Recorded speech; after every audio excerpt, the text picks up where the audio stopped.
David, what would you say? I mean, I'm not expert in this, but when I was reading about the model, the old model, I said to myself, surely having this Zupco with a national footprint, which it is battling to fulfill, is not the way to go.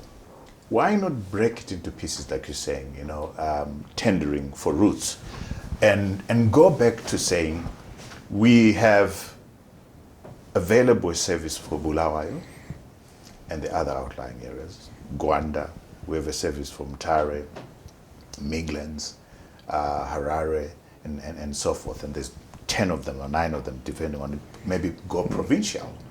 Let's go out to tender, and let's make sure that only one company, maybe don't limit, allow the market to decide who's got the capacity, the expertise, the finance to run these franchises. What's your pushback on that? Oh, I think that's probably the way to go. There's one thing that one has to be very careful of. I'm a great supporter in general terms of private enterprise and publicly raised capital. But urban passenger transport services are a very tricky area. And if you look, I mean, we talk about Harare more than anywhere else, but if you look at what is happening in Harare at present, you have unbridled free enterprise. It's called Combis and Mushika, and it is chaos. Total chaos. Horrible, very unsafe. Unhygienic, unsafe. On everything.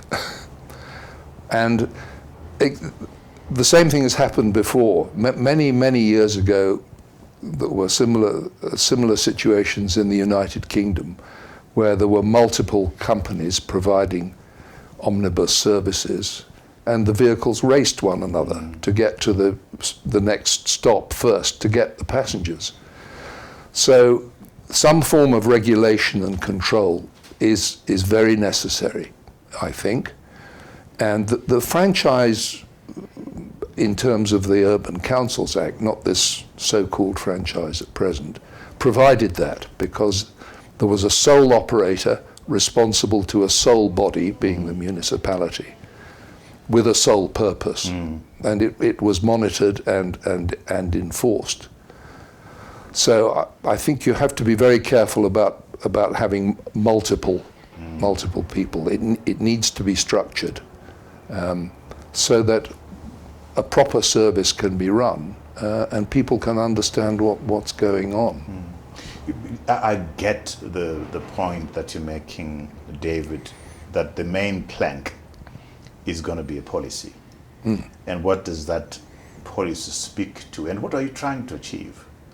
For me, this is part of oiling the wheels of the economy. Make sure that people get from home and work as quickly, as safely as possible. And that ought to be a very big piece of what we're talking about if we're trying to resolve the economic crisis that we have at the moment. What's your view on that? Absolutely. Absolutely. I mean, let's take a couple of obvious indicators. Sure. Number one, congestion.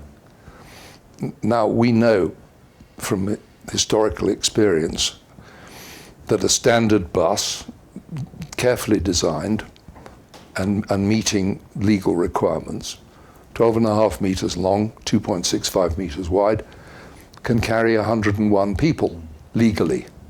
76 seated, 25 standing. 25 standing. That's the legal bus.